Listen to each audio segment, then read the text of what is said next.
এই মুহূর্তের ভিতরে ইব্রাহিম আলাইহিস সালাম বললেন, হে বুনাইয়া, হে আমার আদরের সন্তান, আমার আদরের বৎস, ইন্নী আরা ফিল মানাম, আমি স্বপ্ন যুগে দেখেছি, আমি স্বপ্নে দেখেছি, আন্নী আসবাহুকা, আমি তোমাকে জবাই করতেছি, আমি তোমাকে কুরবানি করতেছি, আমি তোমাকে নিজ হাতে জবাই করতেছি, তুমি এই ব্যাপারে কি বলো? ফাকুল মাযা তারা, তোমার অভিমত কি, এই ব্যাপারে তুমি কি বলো? ইব্রাহিম নবী জিজ্ঞাসা করতেছেন, এই জন্য যে সন্তান যদি অস্বীকার করে কুরবানি দিবে না, এই জন্য না, সন্তান যদি অস্বীকার করে আর পরেও কিন্তু সে আমার জন্য কুরবানি করে দিবে। ইব্রাহিম নবী এই ছোট্ট বড় ইসমাইলকে পরীক্ষা করার জন্য দেখি আমার সন্তান আল্লাহর হুকুমের সামনে মাথা নত করে কিনা, আল্লাহর হুকুম মেনে নেয় কিনা, সে পরীক্ষার জন্য কতটুকু প্রস্তুত আছে এটা পরীক্ষা করার জন্য। এরপরে সন্তান বলবে, আমার সম্মানিত পিতা, আল্লাহ রাব্বুল আলামিন আপনাকে যা আদেশ করেছে, আপনাকে যে নির্দেশ দিয়েছে আপনি পালন করুন। সাতাজিদুনি ইনশাআল্লাহু মিনাস সাবিরিন, অবশ্যই আপনি আমাকে ধৈর্যশীলদের অন্তর্ভুক্ত পাবেন। আপনার যে হুকুম আল্লাহ করেছেন, আপনি আল্লাহর হুকুম পালন করেন, আপনার এই কথা পালন করার জন্য আপনি আমাকে ধৈর্যশীল পাবেন, আপনার কথা আমি শতভাগ মেনে নিব। আদম আলাইহিস সালাম থেকে কুরবানির প্রচলন কিভাবে আসছে, এই ইতিহাসটা জানার পূর্বে সর্বপ্রথম জানার বিষয় হলো যে আদম আলাইহিস সালামের দুইজন সন্তান ছিল, একজন হচ্ছে হাবিল আর একজন হচ্ছে কাবিল, এই দুই সন্তান। তো আদম আলাইহিস সালাম দুনিয়াতে আসার পর তার দুই সন্তান, এছাড়া তার কোনো মানুষ নেই। তো তদানীন্তনকালে নিয়ম ছিল, আল্লাহ সুবহানাহু ওয়া তাআলা যখন সন্তান ভূমিষ্ঠ হইত তখন দেখা যেত যে একজন ছেলে একজন মেয়ে একসাথে যমজ, দুইটা সন্তান একসাথে হলে যমজ বলেন, এই যমজ সন্তান একসাথে ভূমিষ্ঠ হইত, একটা ছেলে আর একটি মেয়ে। এভাবে কিছুদিন পর যখন আবার সন্তান হইত, আবারও একটি ছেলে একটি মেয়ে যমজ হইত, আবার। তো তদানীন্তনকালে এটা কি ছিল, বিধান ছিল যে দুই ভাই বোন একসাথে হইত তারা হচ্ছে আপন ভাই বোন, সহোদরা। আর যারা কিছুদিন পরে আসতো দুইজন, তাদের সাথে আপন ভাই বোনের সম্পর্ক থাকে। তো তদানীন্তনকালে বিধান ছিল, আগে যারা দুইজন হয়েছে, একজন ছেলে একজন মেয়ে, আবার পরে আবার দুইজন, একজন ছেলে একজন মেয়ে, এভাবে। তো আগে যে দুইজন হয়েছে তাদের একজন ছেলে একজন মেয়ে, পরে হয়েছে একজন ছেলে একজন মেয়ে। তো পরের একজন ছেলে একজন মেয়ে আগের একজন ছেলের বিবাহ করতে পারে, পরের ছেলে মেয়ে, আবার পরের ছেলে আগের মেয়েকে বিবাহ করতে পারে। এটা ছিল বিধান, আর তো কেউ নাই। ভবিষ্যৎ প্রজন্ম বাড়াতে চাইলে বিকল্প রাস্তা হবে, আদমের মধ্যেই তো আশা সূচনা হবে, সবার বিকল্প রাস্তা হবে। তো এভাবে দেখা যায় একসাথে ভূমিষ্ঠ হয়েছে দুইজন, একজন ছেলে একজন মেয়ে। তো কাবিল তার সাথে ভূমিষ্ঠ হয়েছিল আকীমা নামের একটি মেয়ে, পরম সুন্দরী ছিল আকীমা। কাবিলের সাথে যে জন্মগ্রহণ করেছে সে হয়েছে আকীমা, আর হাবিলের সাথে যে জন্মগ্রহণ করেছে তার নাম হচ্ছে লিজা বা ইউজা। লিজা বা ইউজা, এই দুই ছেলের সাথে দুইজন মেয়ে জন্মগ্রহণ করেছে। এখন নিয়ম হইল, কাবিলের সাথে আকীমা হয়েছে, সে হচ্ছে তার আপন বোন, সহোদরা বোন, সে ছিল সুন্দরী। আর হাবিলের সাথে আরেকজন লিজা বা ইউজা, ব্যাপার ছিল। তো ভূমিষ্ঠ হওয়ার পর বড় হয়েছে আস্তে আস্তে। তো যে সময় বিবাহের সময় দিছে, তখন কাবিলের সাথে তো আকীমার জন্য কিন্তু সম্পর্কে তার আপন বোন, সহোদর, সে সুন্দরী। আর হাবিলের সাথে যে লিজা বা ইউজা, সে একটু কালো। তো এখন বিবাহের আলোচনা পর্যালোচনার মধ্যে নিয়ম হচ্ছে যে যার সাথে হয়েছে সে হচ্ছে তার আপন বোন, তাকে বিবাহ করতে পারে। এখন কাবিলের সাথে তো আকীমা সুন্দরী, আর হাবিলের সাথে লিজা বা ইউজা। এখন বিবাহ করতে গিয়া কাবিলের ফয়সালা হয় ওই দিকে ইজা বা ইজা নামে কালো ইটা। আর হাবিলের জন্য বিধান অনুযায়ী ফয়সালা হয় আকিমা মেটা।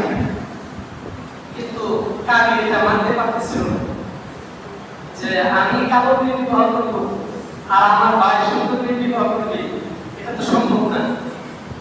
তো এটা নিয়ে পরস্পরের মন মালিন্যতার কথা কাটাকাটি এক পর্যায়ে দেখা যায় এটা অনেক জটিল পর্যায়ে পৌঁছে গেছে।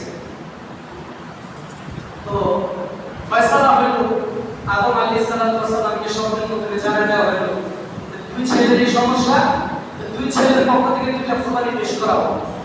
যার কুরবানিকে আল্লাহ গ্রহণ করে নিবে সে আকিমা সুন্দরী মেয়েটাকে বিবাহ করবে। তো এখন হাবিল সে পশু পাখি লালন পালন, বেড়া, দুম্বা, বকরি এগুলো ছিল, গরু ছিল না। বেড়া, দুম্বা, বকরি এগুলো লালন পালন করতো। হাবিল সে কুরবানির জন্য পশু পেশ করতো। আর কাবিল সে কৃষি কাজ করতো মাঠে, ওই থেকে কৃষি হয়ে আসছে। সে কৃষি কাজ করতো মাঠে, ওই শাক সবজি, গম, ভুট্টা এগুলি কৃষি কাজ করতো। তো উনি কিছু কৃষি শাক সবজি, গম, অন্যান্য সবজি এগুলি পেশ করলেন প্রভাবিত কাবিল। আর হাবিল তার পশু পেশ করতো। তো তদানীন্তনকার নিয়ম ছিল যে কারো কুরবানি যদি কবুল হয় তাহলে এই কুরবানির যে পশু অথবা যে বস্তুটাকে দিবে ওইটা আগুনেশা, আকাশ থেকে আগুনেশা থেকে আগুনেশা পুরাই দেবে। এটা আলামত হলো যেটা কবুল হয়ে গেছে। তো দেখা যায় এই অবস্থা অনুযায়ী, বিধান অনুযায়ী তো দুজনে কুরবানি পেশ করলেন।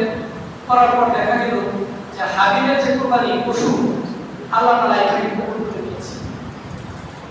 যার তাকদীরে ছিল আকিমা নামে সুন্দরী মেয়েটাকে বিবাহ করা। আর কাবিল তার যে ওই সবজি, এই কৃষি পণ্য এগুলো তার কবুল হয় না হওয়াতে সে চিন্তা করলো যে এটা কি করে সম্ভব, সে আমার ভাই, সে সুন্দর জিনিসটা নিয়ে দেব আর আমি কালো জিনিস কি করে হইতে পারে। তো শয়তানের ধোঁকায় পড়ে সে তার আপন ভাইকে হত্যা করার পরিকল্পনা, সে হাবিলকে হত্যা করে দিল, হত্যা করে ফেলেছে। হ্যাঁ, এই হলো সূচনার অবস্থা। কুরবানি এখন থেকে শুরু হয়, এভাবে কুরবানির সূচনা এভাবে হয়েছে। এরপর ক্রমাগতভাবে ধারাবাহিকভাবে আস্তে আস্তে হযরত ইব্রাহিম আলাইহিস সালাম পর্যন্ত কুরবানি বিদায়। তো ইব্রাহিম আলাইহিস সালাম ওনার বয়স যখন 86 বছর, বার্ধক্যে পৌঁছে গেছে। 86 বছরের মানুষ, এমন মুহূর্তে পৌঁছলেন ওনার কোনো সন্তান ছিল না, ছেলে মেয়ে কেউ ছিল না। তো আল্লাহ রাব্বুল আলামিনের কাছে প্রার্থনা করলেন, নিরাশ হলেন, হতাশ না হয়ে আল্লাহর কাছে আশাবাদী হয়ে প্রার্থনা করলেন। সূরা সফফাতের 100 নম্বর আয়াত, ইব্রাহিম আলাইহিস সালাম দোয়া করেছিলেন, রব্বি হাবলি মিনাস সালিহিন, আল্লাহ আপনি আমাকে একটা নেক সন্তান দান করুন, একটা নেককার সন্তান আপনি আমাকে দান করে দেন। নেককার সন্তান আপনি আমাকে দান করেন, এই প্রার্থনা ইব্রাহিম আলাইহিস সালাম আল্লাহর কাছে পেশ করলেন। এই দোয়া করার পর সূরা সফফাতের 101 নম্বর আয়াতের মধ্যে আল্লাহ রাব্বুল আলামিন ঘোষণা করে দিলেন, ফাবাশশারনাহু বিগুলামিন হালিম। আমি আল্লাহ রাব্বুল আলামিন ইব্রাহিম আলাইহিস সালাম যে দোয়া করেছেন এই দোয়াকে কবুল করে নিলাম। আমি আল্লাহ 86 বছর বয়সে এই বৃদ্ধকে আমি আল্লাহ একটা সন্তানের সুসংবাদ আমি দান করে দিলাম। সংবাদ জানি আল্লাহ তোমাকে একটা নেককার সন্তান দান করবেন। আল্লাহু আকবার। আল্লাহ রাব্বুল আলামিন ঘোষণা করার পর দেখা গেল সন্তান মার কোলে চলে আসলো।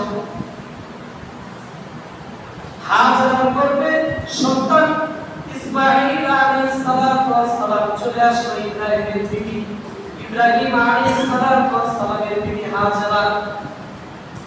এই হাজেরার গর্ভে সন্তান চলে আসলো, তার নাম হলো ইসমাঈল আলাইহিস সালাতু ওয়াস সালাম। এই সন্তান যখন তার গর্ভে চলে আসলো, এত ভূমিষ্ঠ হলো, বাবার পর আস্তে আস্তে বলতে শুরু করলো। বর্ণনার মধ্যে পাওয়া যায় তার বয়স যখন 13 বছর হয়েছে, বর্ণনার মধ্যে 6 বছর যখন পূর্ণ হয়েছে, বর্ণনার মধ্যে পাওয়া যায় 7 বছর যখন পূর্ণ হয়েছে। এমন বয়সে যখন পদার্পণ করলো, ইব্রাহিম আলাইহিস সালাতু ওয়াস সালাম কে আল্লাহ রাব্বুল আলামিন শব্দ দেখাইলেন, ইব্রাহিম ইসবাহ মা তুহিব্বু, তুমি যে জিনিসকে মহব্বত করো এটা আল্লাহকে খুশি করার জন্য কুরবানি করে দাও। প্রথম দিন শব্দ দেখার পর ইব্রাহিম আলাইহিস সালাতু ওয়াস সালাম এই শব্দ দেখার পরে তিনি ব্যাখ্যা বুঝতে পারলেন যে আমার মহব্বতের বস্তু কুরবানি করতে হবে। 100 উট কুরবানি করে দিলেন, 100 উট 100 উট কুরবানি করে দিলেন। তারপর দেখা যায় দ্বিতীয় দিন আবার শব্দ দেখলেন, আল্লাহ রাব্বুল আলামিন শব্দ দেখায় দিলেন, ইসবাহ মা তুহিব্বু, হে ইব্রাহিম আপনি যে জিনিস পছন্দ করেন এটা আপনি কুরবানি করেন। ইব্রাহিম আলাইহিস সালাতু ওয়াস সালাম দ্বিতীয় দিন স্বপ্নে দেখার পর আবার 100 উট কুরবানি করলেন। তৃতীয় দিন আবার স্বপ্নে দেখাইলেন, ইসবাহ মা তুহিব্বু, হে ইব্রাহিম আপনার মহব্বতের জিনিস কুরবানি করেন, আপনি আপনার মহব্বতের জিনিস উৎসর্গ করে দেন।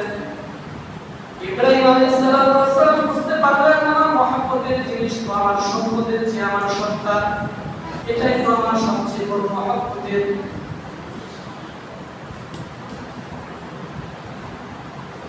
হাজরাকে বললেন, শব্দের কথা প্রকাশ করেন নাই, কারণ মহিলা মানুষ শব্দের কথা বললে না জানি আবার কি হয়ে যায় গর্ভের সন্তান। শব্দের কথা না বলে হাজরাকে বললেন, হে হাজরা শোনো, ইসমাঈলকে নিয়ে আমি এক জায়গায় যাব, সফরে বেড়ানোর জন্য যাব, বেড়াইতে যাব, সাজায় দাও। হাজরা যখন ইব্রাহিম ইসমাঈল আলাইহিস সালামকে এইভাবে সুন্দর করে সাজিয়ে দিলেন, সাজিয়ে দেওয়ার পর যখন বের হয়ে গেলেন, এরপর দেখা যায় শয়তান হাজরাকে ধোঁকা দিয়ে দিলেন, হাজরা শোনো, তোমার এই আদরের টুকরা কলিজার টুকরা সন্তানকে ভাই বিদায় করে দিলে। হাজরা বলতেছে, আমার স্বামী আদেশ পালন করলাম, আমার স্বামী বলেছে বেড়াইতে যাবে। শয়তান বলল, না না তুমি ভুল বুঝতেছো, তোমার সন্তান বেড়াইতে নিয়ে যাবে না, তোমার সন্তানকে জবাই করতে নিয়ে যাবে। তখন হাজরা একটা জবাব দিয়েছিল, লা ইউকিবু ওয়ালা ইয়ামাদিনা, এটা কোনো ক্রমে সম্ভব হতে পারে না, এটা অসম্ভব নয়। কারণ ফাইনাও ইউহিব্বু হুব্বান শাদীদা, কারণ ইব্রাহিম নবী তার ছেলে ইসমাঈলকে সীমাহীন মহব্বত করে, এত বেশি মায়া করে, এত মহব্বত করে, এই সন্তানকে কোনো সময় জবাই করার জন্য নিতে পারে না। বারবার বলার পরে দেখা যায় শয়তান ব্যর্থ হচ্ছে, ধোঁকা দিতে পারতেছে না। এরপর শয়তান তো মহান আল্লাহ তাআলা নির্দেশ দিয়েছে তোমার সন্তান ইসমাঈলকে জবাই করার জন্য। এই কথা শোনার পর হাজরা বললেন, আল্লাহ তাআলা কি আমার স্বামীকে নির্দেশ দিয়েছে জবাই করার জন্য? বলছে হ্যাঁ। ইবলিস বলতেছে, হ্যাঁ আমার স্বামীকে নির্দেশ দিয়েছে। হাজরা বলে, আমি যদি আগে জানতে পারতাম যে মহান আল্লাহ আমাকে আমার স্বামীকে দিয়েছে এই সন্তান জবাই করার জন্য, আমার সন্তানকে কুরবানি করার জন্য, আগে যদি আমি জানতাম আমি স্বতঃস্ফূর্তভাবে আনন্দ চিত্তে খুশি হয়ে আমার সন্তানকে আরো ভালোভাবে আমি সাজিয়ে দিতাম। এই সন্তানকে দেখা যায় নিয়ে যাইতেছে হযরত ইব্রাহিম আলাইহিস সালাম রাস্তা দিয়ে যাইতেছে। মাকে ধোঁকা দেওয়ার পর ধোঁকায় পতিত করতে পারলো না, মা এই শয়তানের ধোঁকায় প্ররোচনায় পড়লো না। এই সন্তানকে বলতেছে, ইন্না আবাকা ইউরিদু আইয়াযবাহাক, হে ইসমাঈল তোমার পিতা তোমাকে কোথায় নিয়ে যাচ্ছে জানো? তোমার পিতা তোমাকে আজকে কুরবানি করে দিবে, জবাই করে দিবে। ইব্রাহিম আলাইহিস সালাতু ওয়াস সালামের সন্তান ইসমাঈল এই ছোট্ট বাবুকে যখন এই কথা শয়তান বলতেছিল কানে কানে, ইসমাঈল আলাইহিস সালাতু ওয়াস সালাম বলতেছিল, আমার বাবা আমাকে অনেক মায়া করে, অনেক মহব্বত করে, তোমার কথা বিশ্বাস করি না। সে আবারও বলতেছে, তুমি আমার কথা বিশ্বাস করো, তোমাকে জবাই করে ফেলবে। এরপর ছেলে বারবার চেষ্টা করার পরে যখন দেখা যায় ছেলেকে ধোঁকা দেওয়া যায় না, ইবলিস আবার বলে দিল, আল্লাহু আমানা বাকা,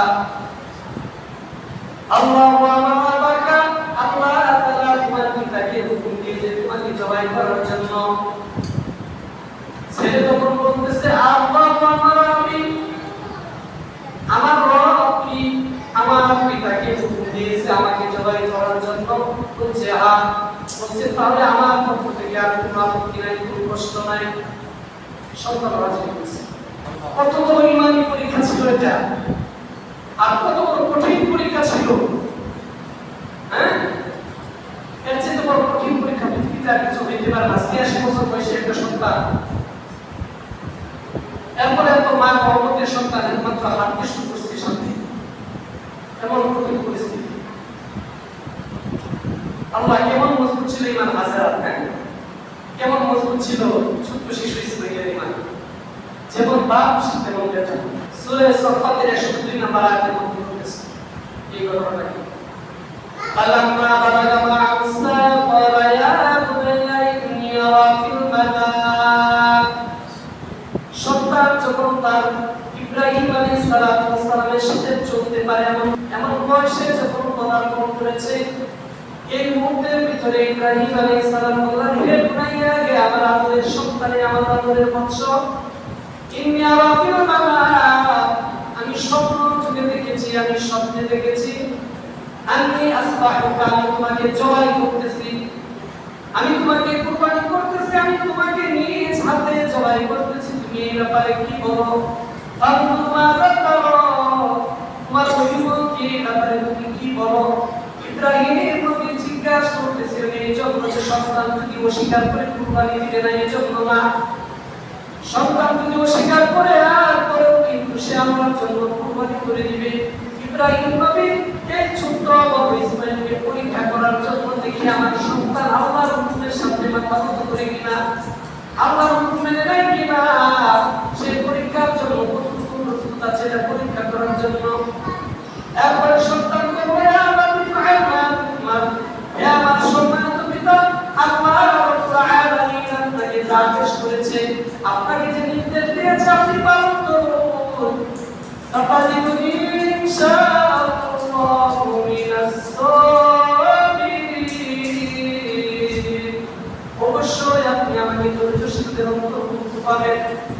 আপনার যে হুকুম আল্লাহ করেছেন, আপনি আল্লাহর হুকুম পালন করেন। আপনার এই কথা পালন করার জন্য আপনি আমাকে ধৈর্যশীল পাবেন। আপনার কথা আমি শতভাগ মেনে নিব। বাবার সন্তানকে কুরবানি করার জন্য মাটিতে শুইয়ে দিয়েছে। এমন কঠিন মুহূর্তের মধ্যে, এমন পরিস্থিতিতে ইসমাঈল আলাইহিস সালাম চারটি কথা বলেছিলেন ইব্রাহিম নবীকে। ইব্রাহিম আলাইহিস সালামকে বললেন, হে আমার সম্মানিত পিতা, আমাকে যে জবাই করতেছেন, জবাই করার পর আমার শরীরের ভিতরে যে রক্তমাখা জামাগুলি আছে, আমার মার কাছে জামাগুলো আপনি পৌঁছায় দিবেন। কারণ আমার মা তো আমি আসার সময় জানতো না যে আমি কুরবানি হওয়ার জন্য আসছি। আমার মা যখন সন্তানকে বিয়ার চলে দিতে পারবে না, সীমায় কষ্ট পাবে। আপনি রক্তমাখা জামাগুলি আমার মার কাছে নিয়ে যাবেন। এই জামাগুলি যদি আমার মা দেখে, সন্তানকে যদি না পায়, এই রক্তমাখা জামাগুলি দেখে মা ফিরে প্রশান্তি লাভ করবে, কলিজা ঠান্ডা হবে। এক নম্বর আবদার করেছিল, আমার রক্তমাখা জামাগুলি আপনি নিয়ে যান। দ্বিতীয় নম্বর কথা বলেছিল, হে আমার পিতা, আপনি আমাকে জবাই করবেন, আমার হাত দুটো ভালোভাবে রশি দিয়ে বেঁধে দেন। কারণ আপনি যখন জবাই করবেন, জবাই করার সময় আমার কষ্ট হবে, আমার হাত পা নাড়াচাড়া করতে পারে, আমার পা আপনার শরীরে, মাথার মধ্যে, মুখের মধ্যে লাগতে পারে। এই বেয়াদবি হয়ে যাবে আল্লাহর হুকুম পালন করার সময়। আমার দ্বারা বেয়াদবি আচরণ প্রকাশ পাবে, আমি চাই না। আপনি আমার এই হাত রশি দিয়ে বেঁধে দেন। জবাই যখন আপনাকে শুরু করবেন, আপনার চেহারার মধ্যে আপনি ভালোভাবে একটা ব্যাকগ্রাউন্ডকে ছিঁড়ে নেবেন, আপনি ভার দিয়ে নেবেন। কারণ আপনি যখন জবাই করবেন সন্তানের চেহারার দিকে তাকিয়ে হইতে পারে আপনার ছুরি চলবে না, হাত কাজ করবে না। মহব্বতের কারণে আপনি জবাই করতে প্রতিবন্ধকতা সৃষ্টি হবে আপনার। এই জন্য আপনি চোখ পরিবর্তনভাবে বেঁধে দিবেন জবাই করতে যেন কষ্ট না হয়। চতুর্থ নম্বর বলেছিল, আপনি যখন জবাই করবেন আপনার ছুরি বা অস্ত্রটাকে ভালোভাবে দাঁড়িয়ে দিবেন। জবাই করার সময় যেন আপনার সময় বেশি না লাগে, তাড়াতাড়ি যেন জবাই হয়ে যায়। ইব্রাহিম আলাইহিস সালাতু ওয়াস সালাম এই কথাটি বললেন তার সন্তান ইসমাঈল আলাইহিস সালাতু ওয়াস সালাম। কারণ আপনি যদি আপনার চোখকে এভাবে বেঁধে না নেন, জবাই করার সময় আপনার কষ্ট হবে। আরম্ভ ছিল জবাইয়ের মধ্যে আমার চেহারাটাকে আপনি নিজ দিকে রাখবেন, আমার গায়ের দিক থেকে জবাই করবেন। কারণ নিজ দিক থেকে জবাই করলে পরে বাবা যখন সন্তানের দিকে তাকাবে, সন্তান যখন বাবার দিকে তাকাবে, হইতে পারে মহব্বতের কারণে আবেগের কারণে কাজটা করতে পারবে না। এই জন্য বলছেন যে আপনাকে নিচের দিকে দিবেন যাতে করে আমাকে জবাই করতে আপনার মনের ভিতরে সমস্যা না হয়। এরপর জবাই শুরু করে দিলেন, সব কিছু প্রস্তুত হয়ে গেল, জবাইয়ের কাজ শুরু হয়ে গেল। এমন মুহূর্তের ভিতরে দেখা যায় ছুরি চালিয়ে দিল, জবাই হচ্ছে না। এই দৃশ্য দেখে আল্লাহ রাব্বুল আলামিন বললেন, জিবরাইল আমার বন্ধু দেখো, আমি তো জবাইয়ের জন্য আমার লক্ষ্যবস্তু ছিল না, আমার বন্ধুকে পরীক্ষা করা লক্ষ্যবস্তু ছিল। কারণ কুরবানির মূল লক্ষ্যবস্তু কুরবানি না, মনের কুরবানি না, মানুষের মূল লক্ষ্যবস্তু। আল্লাহ যখন ইব্রাহিম আলাইহিস সালাতু ওয়াস সালাম যখন নিজের সব কিছু সুসম্পন্ন করার জন্য ছুরি চালিয়ে দিয়েছে, কুরবানি তো হয়ে গিয়েছে, আর কোনো বাকি নাই। আল্লাহ বলে, আমি চেয়েছিলাম জিবরাইল তুমি আমার বন্ধুর কাছে চলে যাও। ছুরি চলতেছে, এই মুহূর্তের ভিতরে জিবরাইল আলাইহিস সালাম তার জায়গা থেকে চলে আসলেন। আসার মুহূর্তে দেখা যায় দূর থেকে একটা তাকবীর দিয়েছিল, আল্লাহু আকবার। এরপরে আওয়াজ শুনে ইব্রাহিম আলাইহিস সালাতু ওয়াস সালাম বলেছিলেন, আল্লাহু আকবার, আল্লাহু আকবার। এরপরে পরস্পরে লা ইলাহা ইল্লাল্লাহ, আল্লাহু আকবার, আল্লাহু আকবার ওয়া লিল্লাহিল হামদ। এই বাক্যগুলো বলতেছিল এই মুহূর্তের ভিতরে আল্লাহ রাব্বুল আলামিন ওই ইব্রাহিম আলাইহিস সালাতু ওয়াস সালামের সন্তান ইসমাঈল আলাইহিস সালামের যে জায়গায় জবাই দিতেছিল ছুরির নিচে দেখা যায় জান্নাতে একটা দুম্বা নিয়ে তুলে দিলেন, আর ওই ইসমাঈলের পরিবর্তে দুম্বাটা জবাই হয়ে গেল। আল্লাহ রাব্বুল আলামিন ডাক দিয়ে দিলেন, ওয়া নাদাইনাহু আইয়া ইব্রাহিম। আল্লাহ বলে আমি ডাক দিয়ে দিলাম, ইব্রাহিম স্বপ্ন সত্যের রূপান্তরিত করেছো, স্বপ্নকে তুমি বাস্তবায়ন করেছো। ইন্না কাযালিকা নাজিল মুহসিনিন, আমি আল্লাহ এইভাবে কোরআনকে পরীক্ষা করে থাকি, নেককার মানুষকে পরীক্ষা করে থাকি। আমি আল্লাহ তোমাকে পরীক্ষার জন্য এই কাজটি করেছিলাম। ইন্না যালাল বালাগুল মুবিন, এই জবাইয়ের যে হুকুমটা ছিল একটা স্পষ্ট পরীক্ষা ছিল তোমাকে। আমি আল্লাহ তোমাকে পরীক্ষা করব, এই জন্যই তোমাকে আমি এই হুকুম দিয়েছিলাম।